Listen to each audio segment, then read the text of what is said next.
Hello and welcome back to Y.A.R.D on Waiting Day Radio. As we said before, we are really deep in conversation about everyday events for more thoughtful understanding. That's right. Yep. Well, we are back. Don't forget, this is a fun, fair and free space for interactive thinking, for diverse understanding of behaviors and naturally brings together all of our major life factors that we most debate about. Again, my name is Billy, and on the floor today, I've got my gal, Amy. What's up, everybody? Welcome back, Amy. Welcome back. Thank you. All right, so in the previous one, we spoke about the difference between you and I, and that was quite interesting. And you pushed that into team building. We pushed that into relationship and sort of thing. That's true. And then we pushed that into industrialization and into design. And we didn't say all of these things, but clearly these were the things we mentioned. We pushed it into regulations, governance, and all of that. And it's quite interesting that we said all that. Yeah. The good thing about it is it then shows that we all need each other. Yes. 100%. And we all need each other, because I've got certain qualities that you might not have, and you might have certain qualities that I might not have. And so working together, we can bring the best out of each other. Yeah. We're all good. So that's really interesting. Right. So my next question to you is... Okay. Sit down. I'm ready. They say 2 heads are better than 1. What do you say? Okay, so they say 2 heads are better than 1. I'm going to give you my blanket answer, but again, as usual, with everything I like to do and say, there are so many layers to it. Yes. So if I had to choose one or the other, 1 head or 2, if those were the only 2 options ever available, I would say I do believe that 2 heads are better than 1. Okay. Yeah? Okay. Why? Because fundamentally, we are wired, as human beings, we are wired for connection. We are wired for relation. And without it, there's always going to be some sort of void. It's just how we're wired. We're not here to exist alone. Now, that coexistence isn't always an easy thing, and I think that's what would lead a lot of people to say that 2 heads are not better than 1. But the combination of resources, combination of ideas, combination of personality traits, including strengths and weaknesses, self-awareness, being able to grow as a person, often looks like somebody else holding a mirror up to you and you recognizing and saying, oh, I like this, I want to change this, I can't appreciate this. So overall, I would say 2 heads are better than 1. Okay. Yeah. I like your analogy, and you're right. You're absolutely right. We're all connected. We're all wired together, and I think once a person is built, there's always the second part of that person.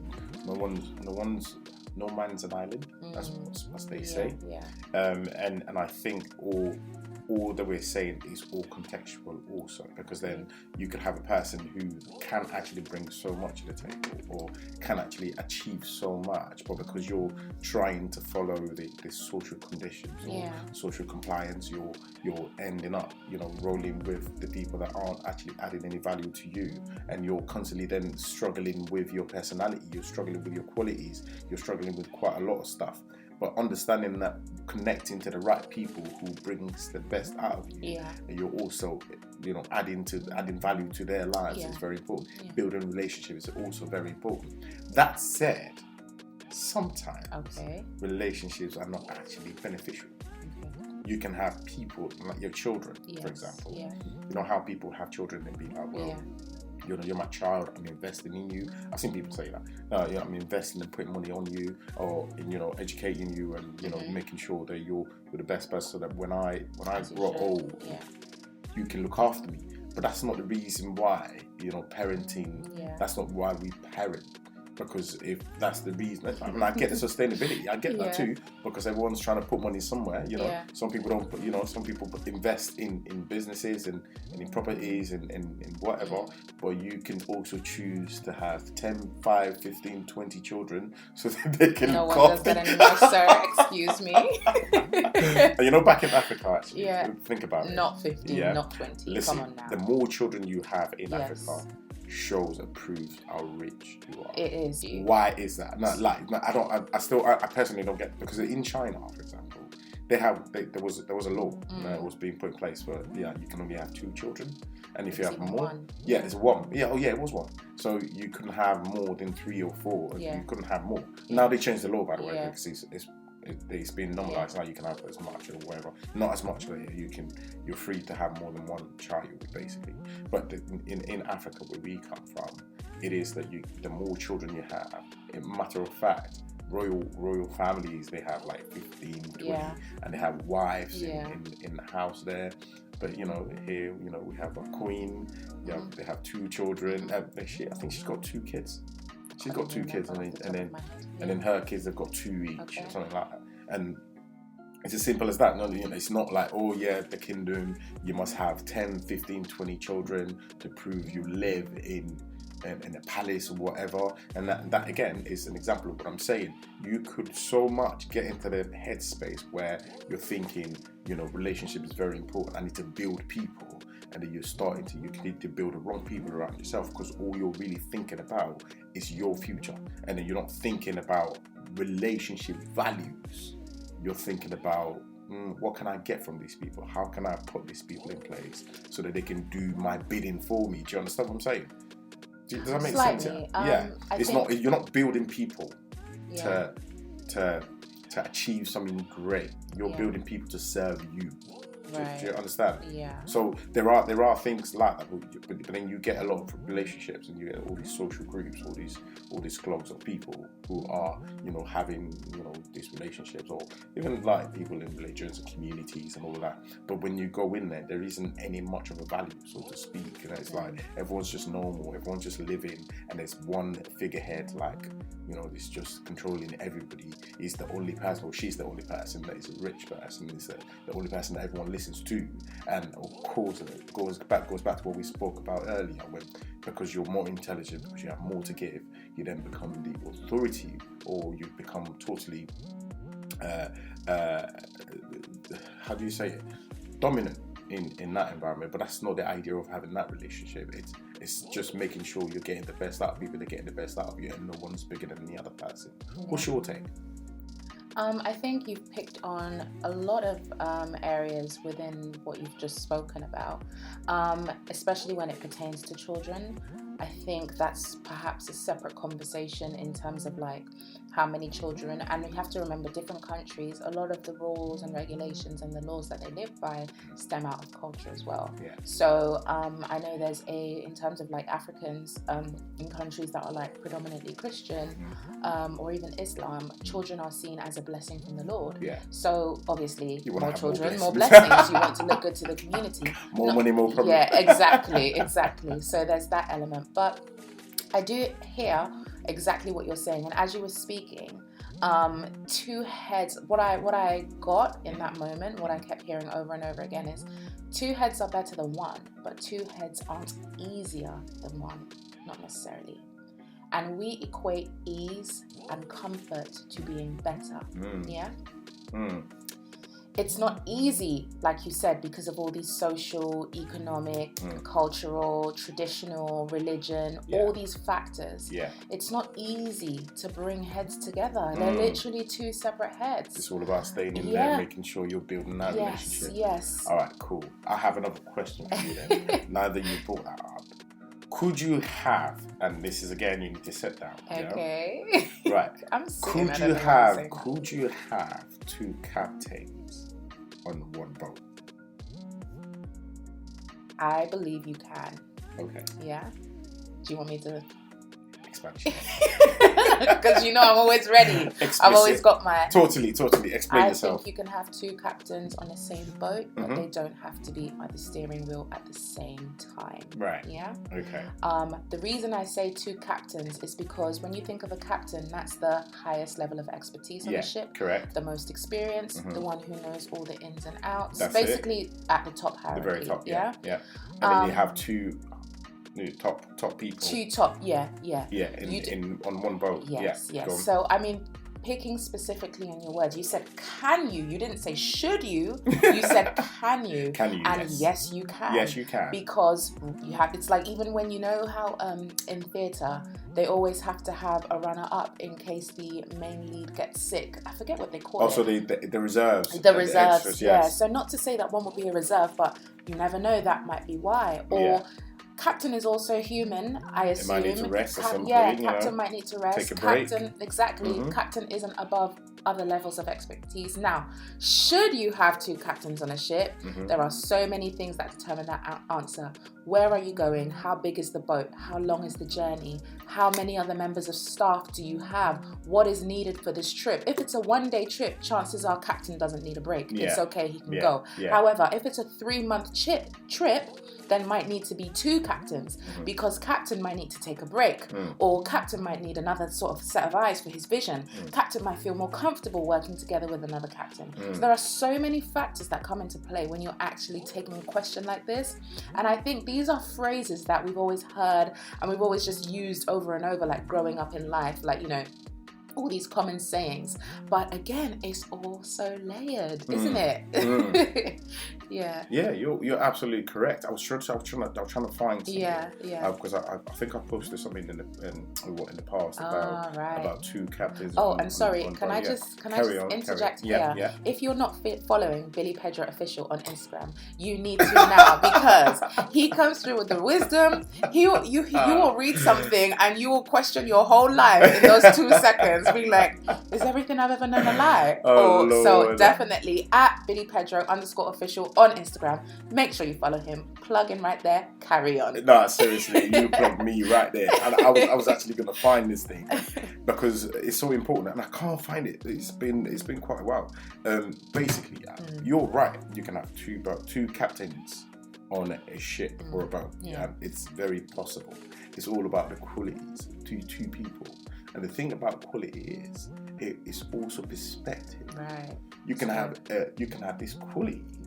I don't know what to do with it. That's good. Sometimes you can have a quality in you that another person's opinion or their conversation with you gets you to the place where you should use or you can use that quality. And that's what I'm saying about conversation. The more you talk, the more friendship you build, the more you learn about who you are, the more you understand yourself. The more you understand yourself, then the more you understand about other people. And it's so important. You can have 2 captains on one ship or a boat, as we said, and when you're both on there, one can say, I have this idea.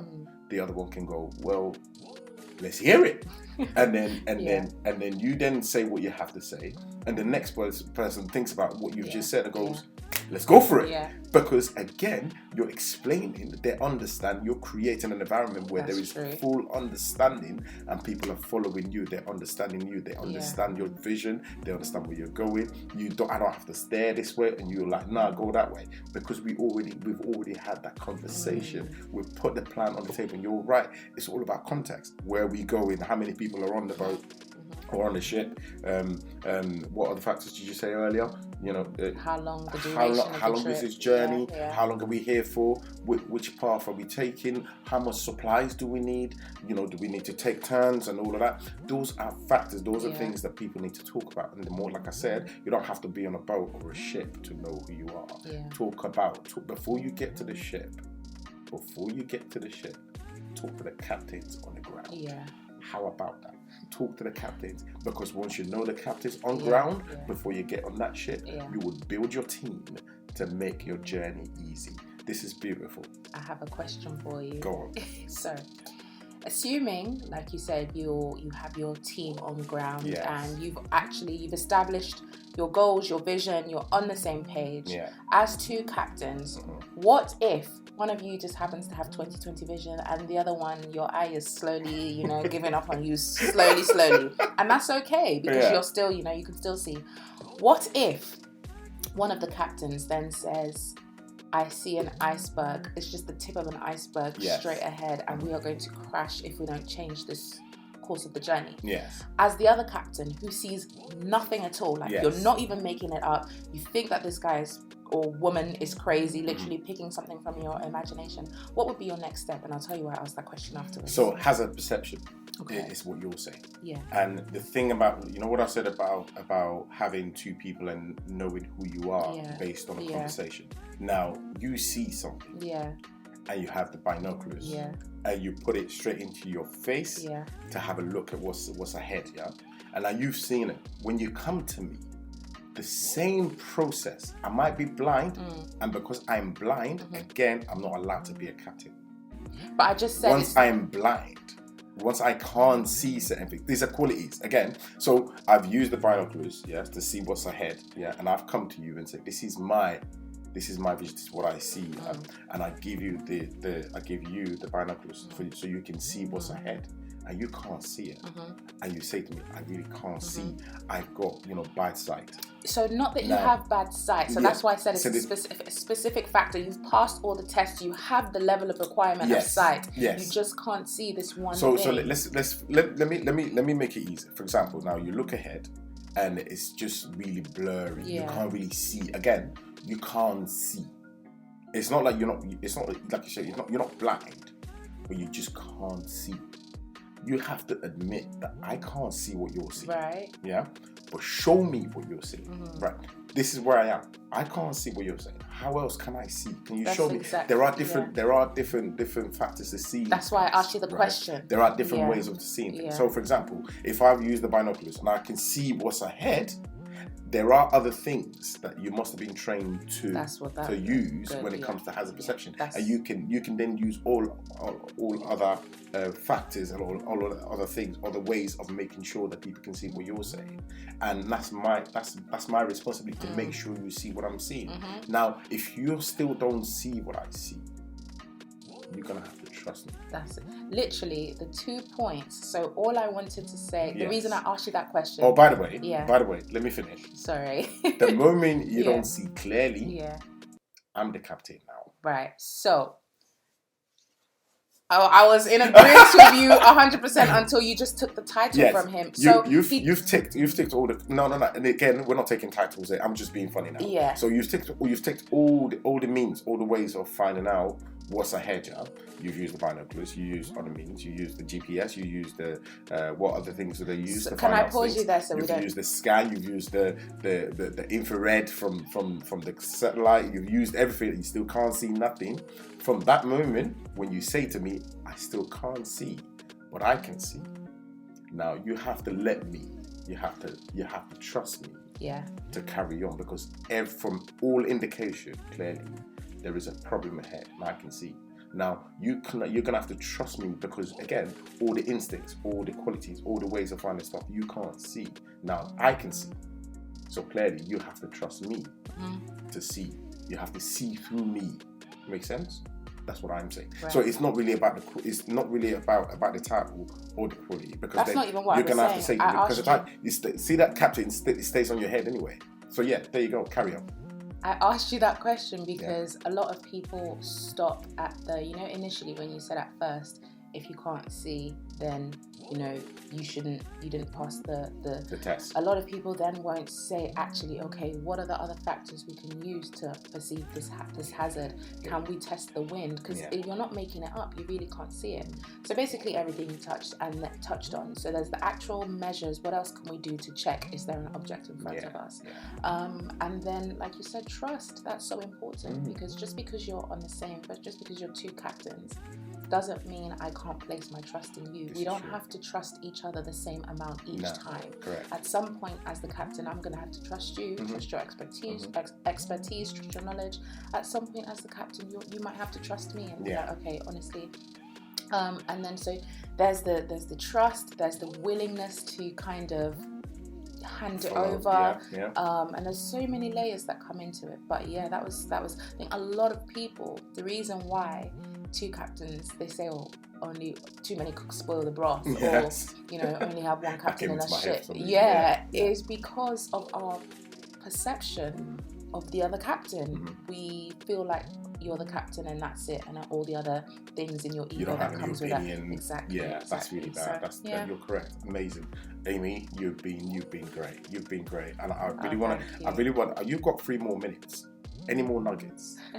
Because I like the fact that you just brought all of that very. Yeah. I went all high for a second. Yeah. And then you brought me back. You're like, let No, I was calm like, down. let me speak. Let me give it. If you guys could So- see me, you would have known. I was like pointing at him. I was like, let me get my word in. I want you. Yeah. I'm going to give you the next 3 minutes. Yeah. To dash in even more, because then you brought me to understand that there are different ways of talking. Yeah. There are different ways of communication. And again, because I'm the loudest in the room does not necessarily mean I'm the most intelligent. It doesn't mean that I have more to say than everybody else. So, matter of fact, they say the loudest in the room. How do they say it? Something like Empty that. barrel or Something, something yeah. like that. You're not an empty barrel. I'm kidding. But again, Yeah. it's sometimes Yeah. it's what we're saying. Sometimes because you have so much to give, you become the loudest in the room, and you become so proud, so outspoken that people think, wow, you know, this person here is here, you know, he's here to stand, he's doing things with his chest, blah blah blah. What else do you have for me? I mean, what I'll say now, I'm probably so biased because it's just what I do. These are conversations that I love to have. Like, you can probably tell I'm just happy to kind of dissect things. But I guess what I'd say is, in terms of like going forward, when you're having conversations, when you're figuring things out, just embrace openness.